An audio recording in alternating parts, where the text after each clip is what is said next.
नमस्कार सर, मेरा नाम राजू है। आज का टॉपिक है हाउसवाइफ को एसआईपी कहाँ और कैसे करना चाहिए। ये क्वेश्चन इस तरह से पूछा गया है, सर गृहिणियों को एसआईपी मच फंड लेना हो तो कैसे शुरू करना चाहिए, गृहिणियों को आप क्या सलाह देंगे। इस टॉपिक पे आज वीडियो है।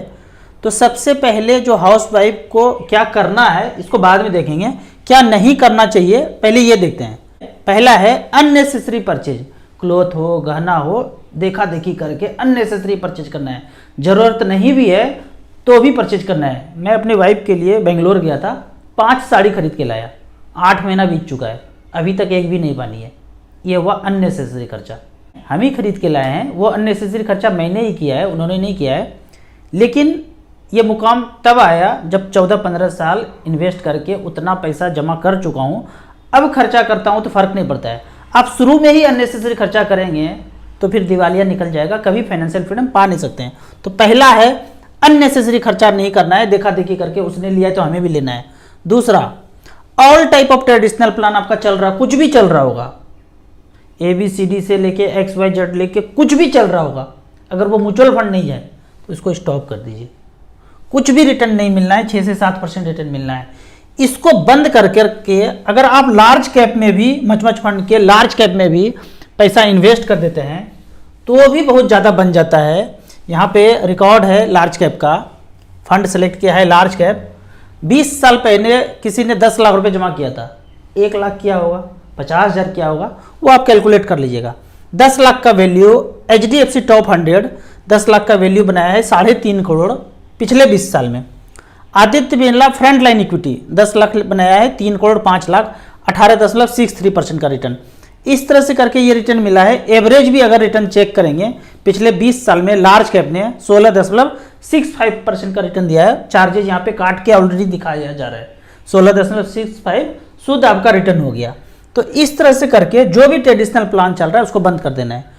और चौथा है 15 साल तक प्लॉट फ्लैट आपको नहीं देखना है। इधर भी प्लॉट है, उधर भी प्लॉट है, बर्फी साइज का टुकड़ा है, सब कुछ है, वो भी खरीद रहा है, वो भी खरीद रहा है, हम नहीं खरीद पा रहे हैं। वो एकदम मन को शांत कर लेना है, जिसको जो खरीदना है खरीदने दीजिए। कोई कमेटी चल रहा होगा, कोई किट्टी चल रहा होगा, थोड़ा थोड़ा पैसा तो है जिंदगी में, वो भी पैसा यहाँ वहाँ चला जाए तो बचाएंगे क्या, इन्वेस्ट कहाँ करेंगे। तो ये सब चीज़ नहीं करना है। अब क्या करना है इस पर आते हैं। सबसे पहला मैं ये मान के चलता हूँ कि अकाउंट और पैन कार्ड आपके पास है।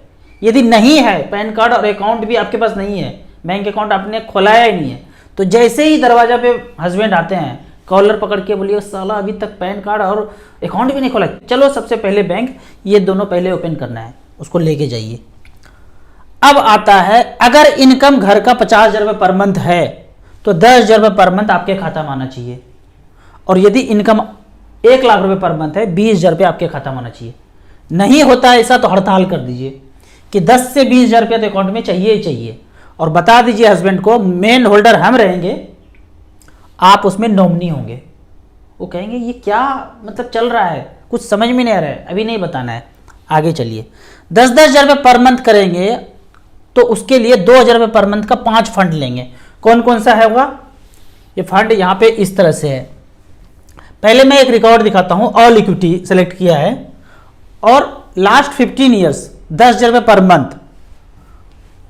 पहला फंड आता है DSP स्मॉल कैप, 10,000 रुपये पर मंथ जमा हुआ तो 18 लाख जमा हुआ, 1 करोड़ 3 लाख बना है, 21% का रिटर्न यहाँ पे जनरेट करके दिया है। ICC टेक्नोलॉजी फंड में 2008 से अब तक 18 लाख जमा हुआ है, 94 लाख 67,000 बना है। HDFC mid cap opportunity 18 lakh का वैल्यू, 91 लाख 53,000 बनाया है। इस तरह से फंड काफ़ी है जो 15% से ऊपर का रिटर्न दिया है। पर आपको यहाँ ये नहीं खरीदना है, ये तो मैंने परफॉर्मेंस दिखाया। 15 साल पहले स्मॉल कैप होता नहीं था तो परफॉर्मेंस के लिए ऑल इक्विटी सेलेक्ट करते हैं। आपको खरीदना है ये small cap, Nippon India small cap 2,000 रुपये पर मंथ।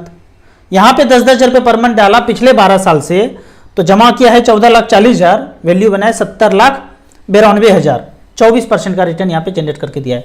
दूसरा फंड है SBI स्मॉल कैप, तीसरा फंड है DSP स्मॉल कैप, चौथा है Kotak small cap, HDFC small cap. 2,000 का 5 स्मॉल कैप ले लेंगे, आपका पैसा 200 से 250 कंपनी में डाइवर्सिफाइड हो जाएगा। आपका पैसा तब डूबेगा जब 200-250 कंपनी डूबेगा, ऐसा पॉसिबल नहीं है। भूतकाल में कोरोना काल में भी 4-5 कंपनी इधर उधर हुआ होगा। उतना बड़ा भूचाल फिर से आएगा, मोबाइल मीडिया रिंगटोन, हम सब लोग फिर से डरने लगेंगे, तो 5-10 कंपनी फिर से ख़त्म हो सकता है। लेकिन सब खत्म नहीं हो सकता है। सब खत्म होने का मतलब है कि धरती ही डूब गया, ऐसा होगा नहीं। तो इस तरह से करके 5 फंड में आप SIP कर लेंगे। अब आप कहेंगे कि हस्बैंड नहीं मानेंगे, वो नहीं मानेंगे तो उनको भी मेरा वीडियो ये वाला दिखा दीजिए, मान जाएंगे। बेहोशी में, मूर्छा में वो भी जी रहे हैं, एकदम 100 से 120 का गाड़ी चला रहे हैं और कॉर्नर का बर्फी साइज का टुकड़ा 4-5 लेके बैठ चुके हैं। वो भी EMI के बोझ में, इधर उधर के बोझ में दबे पड़े हैं। सब दबाव से उनको भी निकालना है। करना क्या है, ये 12 लाख का छोटा सा प्लॉट मचमच फंड में, अगला 4-5 तो खरीद चुके हैं, अगला बोलिए कि मचमच फंड में 12 लाख का प्लॉट खरीदना है। उनको ये डाटा दिखा दीजिए कि 12 लाख रुपया निपॉन इंडिया स्मॉल कैप में किसी ने 2013 में झोंका था 12 लाख रुपया, तो उस 12 लाख का वैल्यू आज है 1,42,00,000 रुपया। 42 लाख रुपया रिडीम करे, अगर किसी ने इन्वेस्ट किया है तो उसको खर्चा करे, और 1 करोड़ रुपया फिर भी रिमेन इन्वेस्टेड रहे। 12 का 42 हो जाए तो उछलने लगेंगे प्लॉट में, इतना बढ़ गया, इतना बढ़ गया, इतना बढ़ गया। 12 का 42 भी हो जाए, मात्र 12 लाख लगाया था, 42 लाख रुपया बन गया प्लॉट में, उछलने लगेंगे। यहाँ 1,42,00,000 बनाए। दूसरा फंड है SBI स्मॉल कैप, एक बार 12 लाख रुपया यहाँ झोंका था, AUM देखेंगे 17,000 करोड़, पैसा बना है 1,20,00,000। इस तरह से करके 4-5 छोटा छोटा बर्फी साइज का टुकड़ा यहाँ पे दिखा दीजिए। कोटक स्मॉल कैप 12 लाख जमा किया था, 87 लाख रुपया बना है। एवरेज रिटर्न का बात करें, अगर एवरेज कि म्यूचुअल फंड में बर्फी साइज का टुकड़ा कितना रिटर्न दिया है, तो 21.34% का रिटर्न पिछले 10 साल में दिया है। तो ये जब देख लेंगे तो या तो पैसा होगा तो झोंक देंगे, या नहीं तो एक आध प्लॉट बेच करके यहाँ झोंक देंगे। अब आपका क्वेश्चन है कि कहाँ से SIP खरीदें। एकदम मैं हमेशा बोलता हूँ, नज़र के सामने, जिगर के पास SBI बैंक है, ICICI बैंक है, HDFC बैंक है, एक्सिस बैंक है। कौन सा बैंक आपके आसपास में है, एकदम नज़दीक में, पैदल गए, पैन कार्ड आधार कार्ड लेके, अकाउंट नंबर लेके और ओपन कर दिए, जाइए और 2-2 हज़ार का 5 SIP खरीद लीजिए। जब आप यहाँ पे ब्रांच विजिट करेंगे तो अलग अलग तरह का पट्टी पढ़ाया जाएगा, ये अच्छा नहीं है, वो अच्छा नहीं है, ये तो मार्केट में लग जाता है, ये तो डूब जाता है, भाग जाता है, हेरा जाता है। आपको कौन बता दिया ये सब चीज़ अच्छा चीज़ नहीं है, ये तो ट्रेडिशनल प्लान खूब अच्छा है। क्यों अच्छा है? क्योंकि उसमें बहुत ज़्यादा पैसा उनको मिलेगा।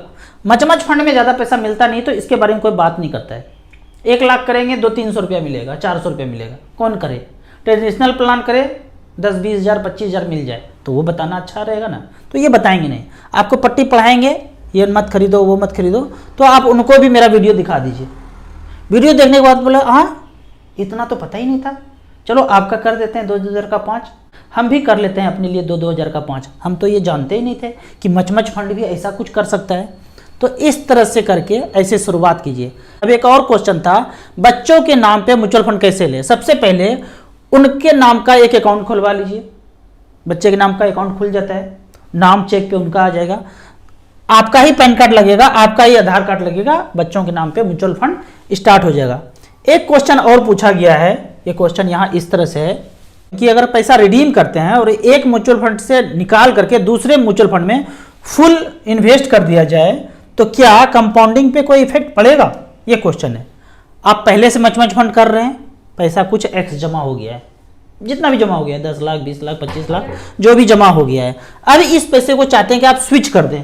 कर दिया स्विच, तो जो पैसा है 25 लाख वो तो 25 लाख ही रहेगा, एक्स दोनों बराबर ही रहेगा। आपने यहां स्विच कर दिया। अब आपका क्वेश्चन है कि कंपाउंडिंग पे इफेक्ट पड़ेगा? अगर यहां पे पैसा होता और 15% का रिटर्न देता, पहले पैसा रहता और 15% का रिटर्न देता, आपने स्विच कर दिया, अब भी 15% का रिटर्न दे रहा है, तो दोनों तो बात सेम है, कंपाउंडिंग पे कोई इफेक्ट नहीं पड़ेगा। लेकिन जहां आपने स्विच किया, स्विच करके यहां आ गए, अब वो 12%, 13%, 14% का रिटर्न दे रहा है और पिछला वाला फंड 15% का रिटर्न दे रहा था और अब ये 12, 13, 14% रिटर्न दे रहा है, तो आपको थोड़ा सा नुकसान होगा कंपाउंडिंग पे। लेकिन जहां आपने स्विच किया वो 15 से ऊपर रिटर्न दे, 15, 16, 17 दे, तो आपको फायदा होगा। उतना ही रिटर्न दे जितना पुराना वाला फंड दे रहा था, नया वाला फंड भी उतना ही रिटर्न दे रहा है, तो आपको कोई नुकसान नहीं होना है, कंपाउंडिंग पे कोई इफेक्ट नहीं पड़ेगा। आपको इसी तरह मच फंड के बारे में और कुछ जानना है, इन्वेस्टमेंट के बारे में जानना है, तो इस नंबर पे मुझे व्हाट्सअप कर सकते हैं। कमेंट सेक्शन में इसी तरह से फाइनेंशियल क्वेरी करते रहिए, हम आपको उत्तर देते रहेंगे। आपको म्यूचुअल फंड में पहली बार शुरुआत करना है तो एसेट प्लस का ऐप बेहतरीन ऐप है। इन्वेस्टर के लिए अलग है, डिस्ट्रीब्यूटर के लिए अलग है। इन्वेस्टर हैं तो मिनिमम 100 रुपया से यहाँ शुरू कर सकते हैं, मैक्सिमम का कोई लिमिट नहीं है। सब कुछ ऑनलाइन है, पेपरलेस है, 2 मिनट में अकाउंट ओपन हो जाता है। यदि आप डिस्ट्रीब्यूटर हैं, पहले से म्यूचुअल फंड में काम कर रहे हैं, ऑनलाइन अपने काम को 10 गुना ज़्यादा बढ़ाना चाहते हैं, तो डिस्ट्रीब्यूटर पे ऐप पे जाके आप यहाँ पे एम्बेनल कर सकते हैं। ऐप का और मेरे सर्विस का लाइफ टाइम कोई चार्ज नहीं है। वीडियो अच्छा लगे तो व्हाट्सएप यूनिवर्सिटी में दोस्तों के बीच इसे जरूर शेयर करें। यूट्यूब पे देख रहे हैं तो लाइक एंड शेयर जरूर करें। Thank you so much.